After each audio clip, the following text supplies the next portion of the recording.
எல்லாரும் மாதிரி நான் ஒரு பெரிய சென்னை சூப்பர் கிங்ஸ் ஃபேன், பெரிய தோனி ஃபேனும் கூட. அவரோட பர்ஃபார்மன்ஸ், அந்த பிளேயிங் ஸ்டைலு, அவரோட அச்சீவ்மெண்ட்ஸ் எல்லாமே ரொம்ப பிடிக்கும். இன்ஃபேக்ட் நான் அவர் யாரோட ஒப்பிடுறேன்னா மைக்கேல் ஜார்டனோட ஒப்பிடுறேன். மைக்கேல் ஜார்டன் ஒரு காலத்துல ஒரு இண்டிவிஜுவல் பெர்ஃபார்மன்ஸ் இன் டீம் கேம் ரொம்ப கஷ்டம் ஜட்ஜ் பண்றது. ஆனா ஒரு வின்னிங் கேப்டன் மைக்கேல் ஜார்டன். 3 பீட்னு சொல்லுவாங்க அமெரிக்கால, 2 தடவை அடிச்சாரு. அதே மாதிரி தோனி கபில் தேவுக்கு அடுத்தபடி இந்தியாவுக்கு வேர்ல்ட் கப் வின் பண்ணி கொடுத்தாரு. சென்னை சூப்பர் கிங்ஸை 5 டைம் வின்னரா கொண்டு வந்தார். ஸோ பயங்கரமான ஒரு ஃபேன் நான்.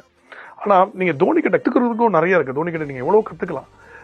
இப்ப பாத்தீங்கன்னா லாஸ்ட் இயர் அதுக்கு முதல் இயர் நம்ம வின் பண்ணும் போது, தோனியும் அந்த டீம் வின் பண்ணும்போது எல்லாமே தோனி தலை இது அதுன்னு திட்டினாங்க. இந்த அவங்க டீம் சரியா பெர்ஃபார்ம் பண்ணலன்னு அவங்கள பத்தி கேவலமா பேசுறாங்க. வயசாயிருச்சு, எதுக்கு பெர்ஃபார்ம் பண்ணணும், எதுக்கு இருக்கணும்.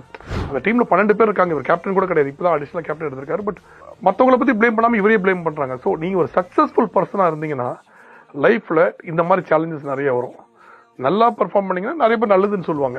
சரியா பெர்ஃபார்ம் பண்ணல, இல்ல ஒழுங்கா பெர்ஃபார்ம் பண்ணலன்னா இந்த மாதிரி நிறைய பேர் குறை சொல்லுவாங்க.